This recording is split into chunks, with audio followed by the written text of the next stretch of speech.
Coming up on 13 News this morning, why residents in Emporia should keep a watchful eye on possible flooding in their area. Plus, what caused the stretch of I-470 in southwest Topeka to shut down yesterday, leading to a major traffic jam there. We'll have a look at those stories and several more coming up on this Wednesday morning, May the 8th, 2019. You're watching 13 News This Morning with Denisha Richard and Chris Fisher. 13 News, Kansas News Leader. Good morning and welcome on into 13 News this morning. It is 6:32. Denisha Richard is on assignment this morning. We had a clerk injured at a quick shop robbery in Topeka around 4:15 this morning. We'll have an update live from the scene coming up in just a few minutes. Also, we got to watch the flooding. Getting alerts from the National Weather Service, Doug, that Wildcat Creek in the Riley County, Manhattan area is above flood stage right now. Yeah, and they're also asking residents in the Keats area to start evacuating, very similar to what happened over the Labor Day flooding situation back in September. So almost eerily similar. So we'll certainly be keeping an eye on that. May not be quite as high as the flood stage as what occurred in September, but they're just taking precautions and keeping an eye on that creek. And turn around, don't drown, and don't mess with floodwater, certainly. Yeah, and that's just one of several creeks and rivers across northeast Kansas right now. You can see all the green. We would be here for about 20 to 25 minutes if we were to go down each and every rivers and creeks on what's being flooded or not. So go to our Facebook and Twitter pages if you can. I did put a link on there from the National Weather Service on the details of what rivers and creeks are flooded, at what flood stage they are, and when they're expected to get below flood stage. And you can bookmark that. Very easy to go into to be able to check throughout the time that we have flooding near rivers and creeks. The good news is most spots are dry. Well, really all that's left is just some light rain around the Emporia, Burlington area. This is from an area of rain that is a little bit more moderate rain down in southeastern Kansas. And you can see all these flash flood warnings down in south central Kansas around the Wichita area. And that X indicates that I-35 is completely closed from areas just to the south of Wichita down towards the Oklahoma border. So all that flooding that occurred last night has even shut down the interstate. That is very rare. And what also is rare is that flash flood warning just the southeast of Wichita there. It's not a flash flood emergency anymore, but it was just a little after 11 o'clock last night, a flash flood emergency. That is also very rare. So very extreme flooding occurring across the state, especially around the Wichita area right now. And of course, a river and creek flooding that's occurring here in northeast Kansas. Right now, we have mid-50s to mid-60s across northeast Kansas, and temperatures for today will generally be in the 60s and 70s. Go for 74 in Topeka, but that's if we can get that warm front to push far enough north, as we're monitoring a warm front. That's going to allow our winds to gust up to 20 miles per hour out of the south. And other than maybe a few spotty showers around 8, 9 o'clock, we're pretty much dry for most of the day before storms redevelop later on this afternoon. Between about 2 and 4 o'clock is fair game for storm development, and will continue into the evening hours. So make sure to have that WIBW weather app handy, because there's the potential that we could have a round of severe weather with a hail and wind threat. And of course, we'll be certainly keeping an eye on the flooding threat as well. But the good news is we're starting to get a pattern change with that cold front that's going to be pushing through this evening with that round of storms, as we're looking at drying conditions to round out the work week and even into most of the weekend. We'll talk about that weekend forecast in detail, and maybe even the potential for frost. We'll talk about that in a few minutes. Chris? All right, thanks, Doug. 6:35. Officials say a clerk was injured during a robbery at a Topeka convenience store early this morning. 13's Denisha Richard is live at the scene with more. Denisha, what can you tell us?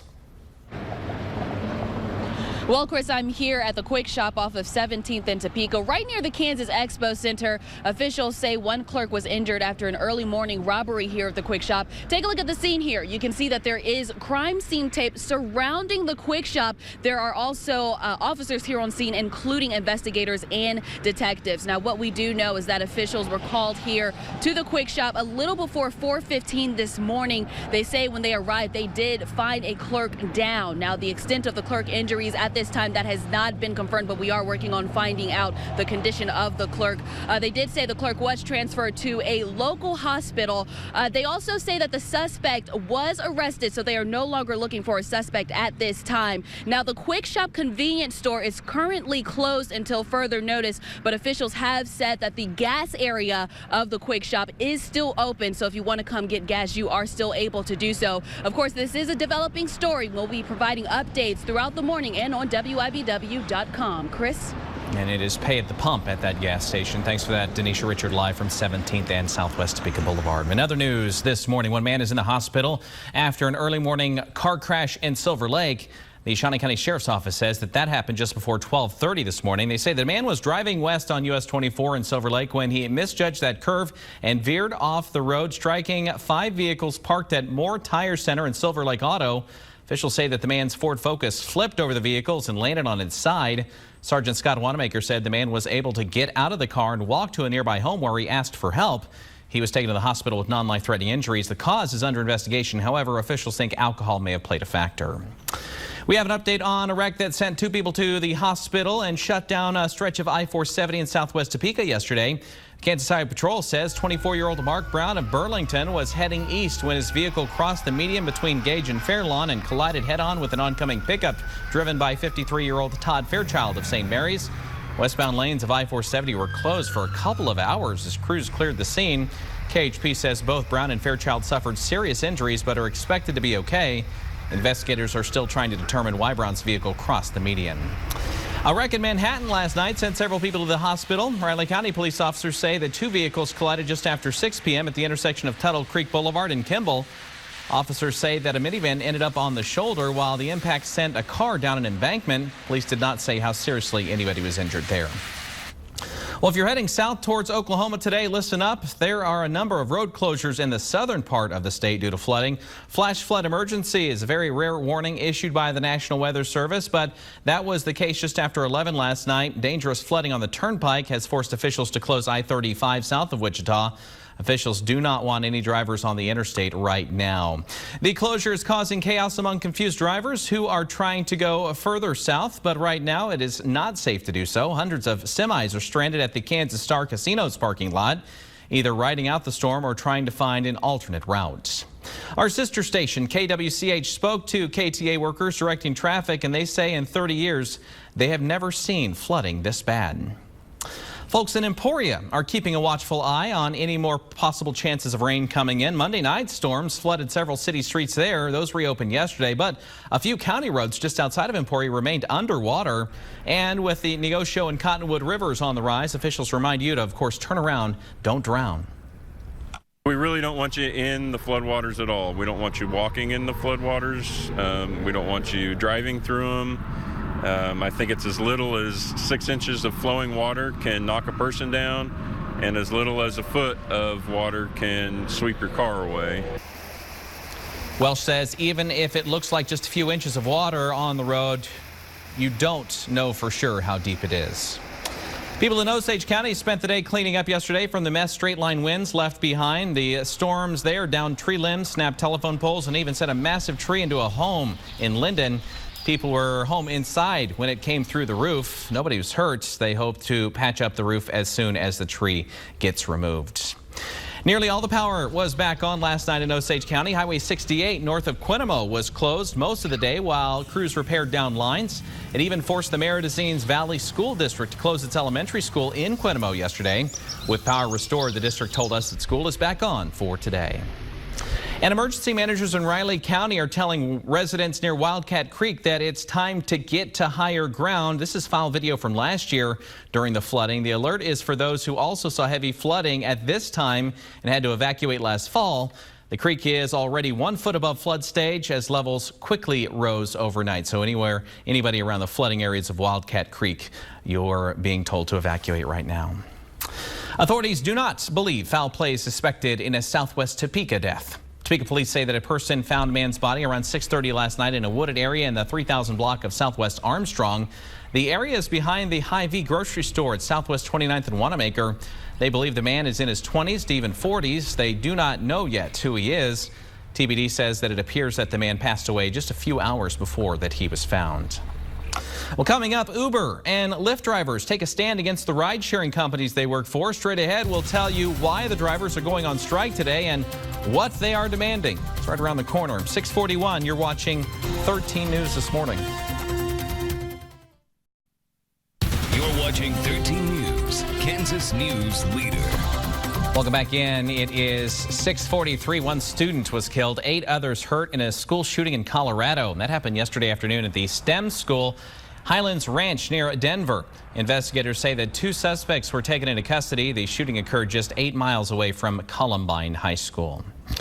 Restrictive new abortion rules are set to take effect in Georgia next year. Governor Brian Kemp signed a bill into law Tuesday that makes it illegal to terminate a pregnancy after a fetal heartbeat is detected. That usually happens about 6 weeks into a pregnancy. Abortion rights activists have vowed to challenge the new law in court. Millions of Americans are bracing for another round of heavy weather today. Thunderstorms are expected across the middle of the country. The rain has already inundated parts of Texas. In Houston, some neighborhoods were without power on Tuesday, while some streets were completely underwater.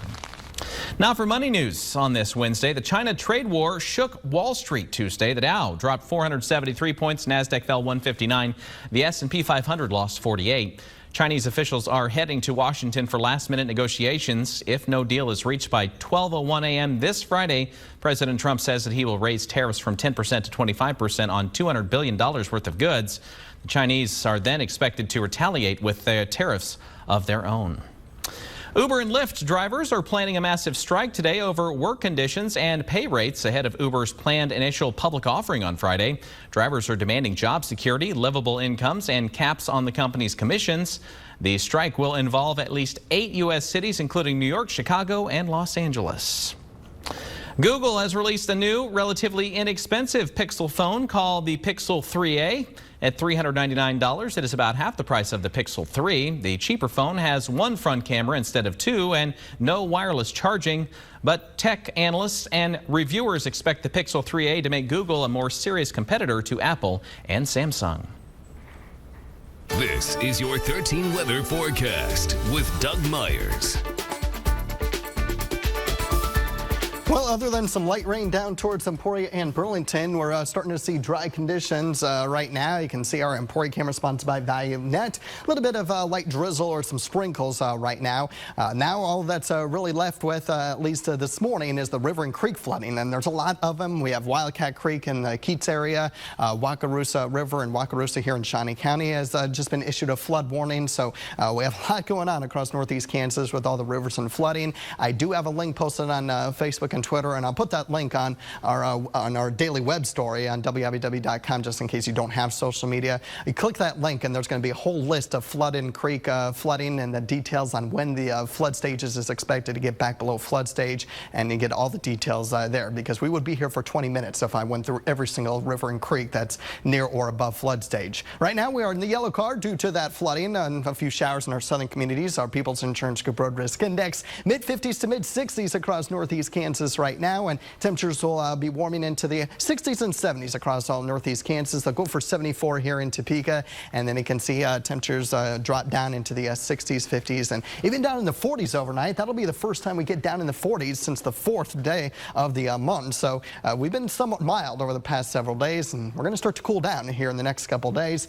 We do have a slight risk of severe weather for our eastern communities. Keep in mind this is subject to change based on how the atmosphere can recover from this morning's rain and cloud cover that we'll have. But with the cold front pushing through the area, it looks like the highest risk of severe weather with a hail and wind threat would be in our south and eastern communities.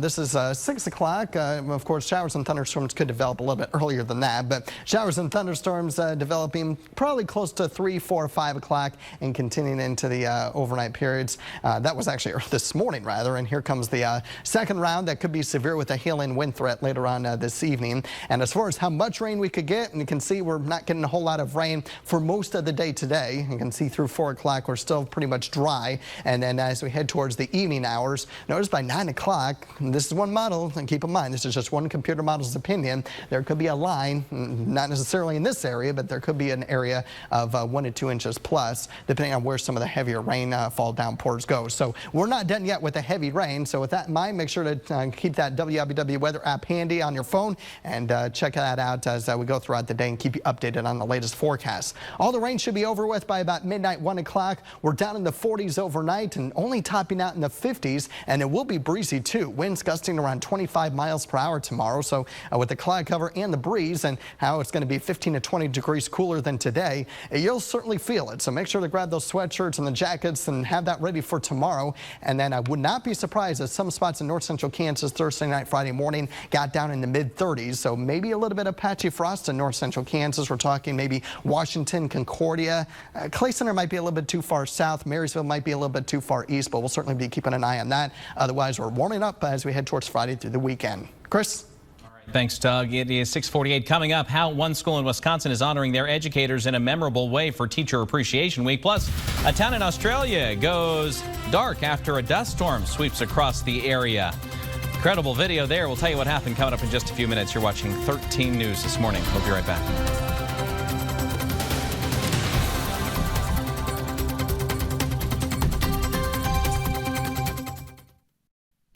Watching 13 News, Kansas News Leader.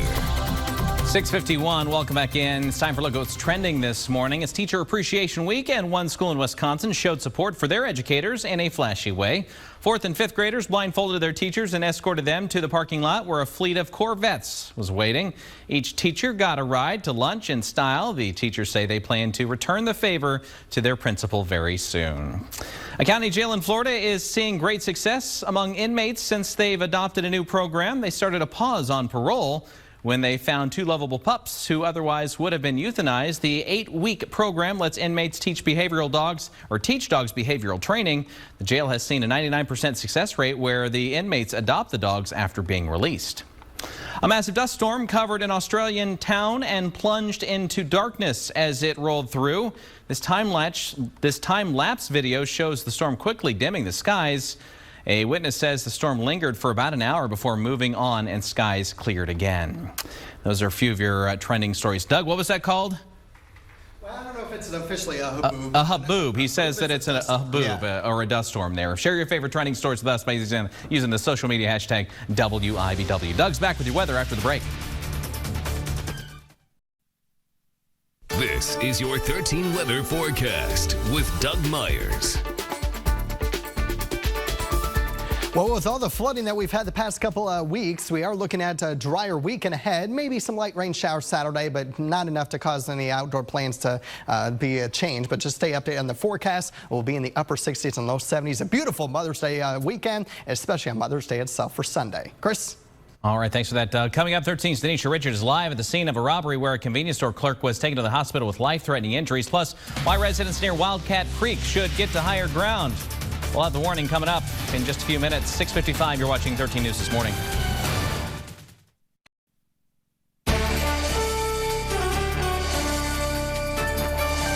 .57 time for the stories you need to know in your out-the-door forecast. Officials say a clerk was injured during a robbery at a Topeka convenience store early this morning. 13's Denisha Richard is live on the scene with more. Denisha.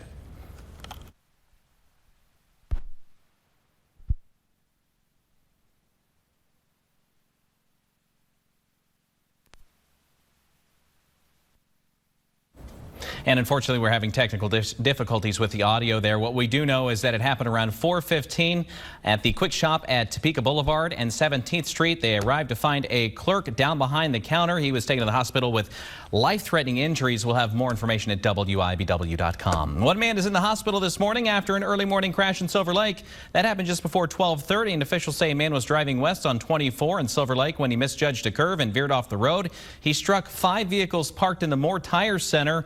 Officials say that the man's Ford Focus slipped on its side. He was taken to the hospital with non-life-threatening injuries. Police say alcohol may have been a factor. And a flood warning's been issued for Wildcat Creek in Riley County. Officials say water is expected to crest at 21 feet at Scenic Drive later today. Residents in Keats who were impacted by the 2018 flooding are being evacuated, and residents at the Highland Ridge Apartments and in the Hunters Island area are being told to move their cars to higher ground and beware of rising water. Officials say no other evacuations have been given. It is 6:58, time for your out-the-door forecast with Doug. And that is one of several flood warnings that are across the northeast Kansas, with rivers and creeks being at or above flood stage. So just be aware of that if you're around rivers and creeks. Where we have one more round of storms that could be severe with the hail and wind threat. Of course, we're monitoring the flooding situation there too as we head into this afternoon. Otherwise, we're dry right now and dry for most of the day before those storms develop anytime after 3 o'clock. We're in the 60s and 70s today, but down in the 50s tomorrow. We get a chance to dry out other than a few spotty rain showers Saturday. I think after this evening, we are completely dry until maybe next Wednesday. So that's great news. Maybe a little bit of patchy frost in north central Kansas Friday morning. Otherwise, those are the main hazards that we're keeping a close eye on. And then much cooler tomorrow, about 15 to 20 degrees cooler tomorrow. So don't put the coats away just yet. Right. No, don't. Yeah. All right. We continue to follow all the flooding risks out in Riley County. Plus, we'll keep you up to date on the Quick Shop robbery story. Of course, online, WIBW.com. Doug and I'll be back for Midday in Kansas at noon. We'll see you then. Get the latest news, weather, and sports at WIBW.com or follow WIBW on Twitter, Facebook, and our mobile app. Thank you for making 13 News This Morning the most watched morning newscast.